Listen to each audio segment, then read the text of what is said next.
En soutien à l'insécurité en Centrafrique, 150 nouveaux militaires rwandais vont renforcer l'armée. L'envoi de ce contingent émane de la volonté du président Paul Kagame de soutenir son homologue centrafricain, Faustin Archange Touadéra. Selon le ministère rwandais des Affaires étrangères, les troupes rwandaises sont basées essentiellement à Bangui et leur rôle est de protéger les institutions et la population de Bangui.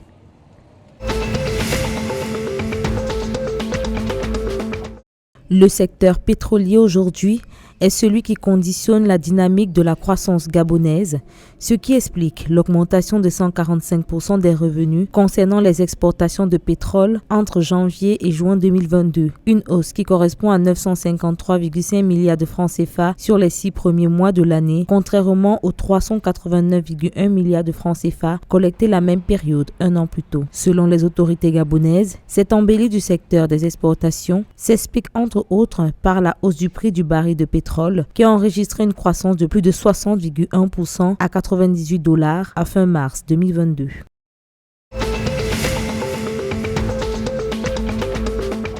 Entre août 2021 et août 2022, les exportations de bananes au Cameroun sont passées de 12 651 à 15 733 tonnes, soit une différence de 3 082 tonnes. Cette hausse de 24,4% se justifie par l'embellie des productions des principales entreprises évoluant dans ce secteur établies sur le marché camerounais. Nombre d'entre elles attribuent cette croissance au climat et à la météo favorable.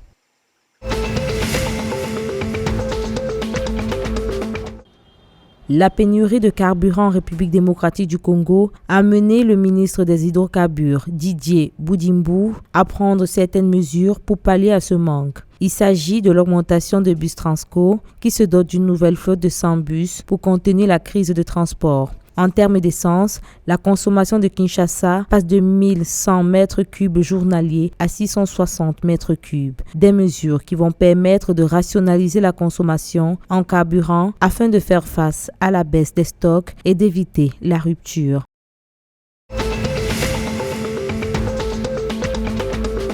À l'occasion de la 56e édition de la Journée internationale de l'alphabétisation, le gouvernement tchadien entend mettre un accent sur l'importance de l'espace d'apprentissage dans la mise en œuvre des projets et programmes d'alphabétisation. Il s'agira de doter adolescents et adultes des compétences linguistiques, instrumentales et professionnelles en vue de procéder à l'évaluation du niveau d'instruction des populations rurales.